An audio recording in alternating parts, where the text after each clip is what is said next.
এই কাজ করতে করতে জীবন আর থাকলো না বাবু, এনা নেনা হয়ে গেল। ছেলে এত বড় একটা ছেলে হয়েছে, কাজ করার সাথে কোনো সাথেই নাই। সারাদিন খালি ঘুরে বেড়াবি, সারাদিন খালি ঘুরে বেড়াবি। কষ্ট করতে হয়, রোদে পড়তে হয়, সব আমারই করতে হবে সব।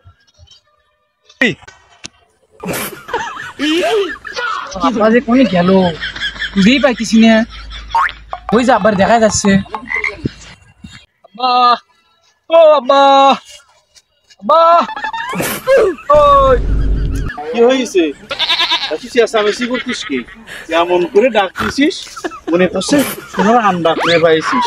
সোনার আন্ডা করে পাইলে আমার দে, আমি লুকু তুই। এটা তুমি কি করছো আব্বা?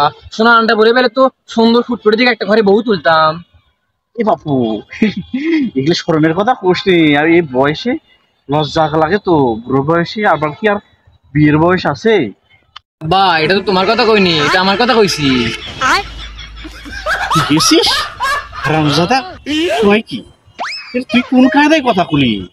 এ বাপু, তোর তুই এখানে আসিস কেন? রোদে পড়ে যে তোর সোনার চামড়া গুলো কালো হয়ে যাবে নি তোর বাড়িতে, নাকি কিছু কবি? কিছু কলি বারে ক, সব বিশ্ব নেই।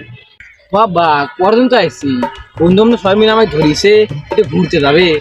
তো বেশ ভালো কথা, এটা আমার কোয়া লাগবি কে? বন্ধু বান্ধব ধরিছে, তা ঘুরতে যাবি, চলে যা। কোথায় যাবি চলে যা। খালি তো ঘুরতে গেলে হবি না আব্বা, বলছি যে আমাকে 5,000 টাকা দাও। এ বাপু, তোর কথা শুনে আমার হাতের মধ্যে কেমন যেন টাকর করতেছে, মনে হচ্ছে আমি জ্ঞান হারাই ফেলবো নি। এ বাপু, তুই তার সে এক কাম কর, ওই যে পিছনের নিচে দেখবি পলিথিনের মধ্যে করে 5টা টাকা আছে, ওই 5 টাকা দিয়ে রইসের দোকান থেকে 2টা সদা কিনে নিয়ে যাই। আমাদের কোয়ারতোয়া নদী আছে, ওই নদীর পাশে ঘুরিয়ে বেড়া, ঘুরিয়ে বেড়া, সারাদিন ঘুরিয়ে বেড়া। তুই খবর যাবে না নি, তা দিতে পারবো না নি, তুই মাত্র টাকা পয়সা আসলে বাপু। কোথা থেকে আসছিস তুই? যা। তাহলে তুমি ঠিক করেছো যে আমায় টাকা দিবেই না।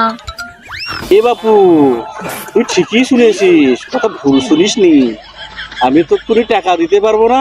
তুই এক কাম কর, তুই চলি যা। না হলে পারে এই 2-4টে ঘাস ঘুষ তুলে দিয়ে জমিটা নিরে পারলে পারে আমার মেলা উপকারে আসবে নি।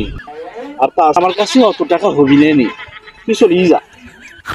আমার টাকা তো লাগবি না, তোমার খালি কোতে আসিছি আলমারির ভিতরে 500 টাকা আছে, ওটা আমি নিয়ে চলে যাবা নি। এ তুই এটা কি করলি? আমার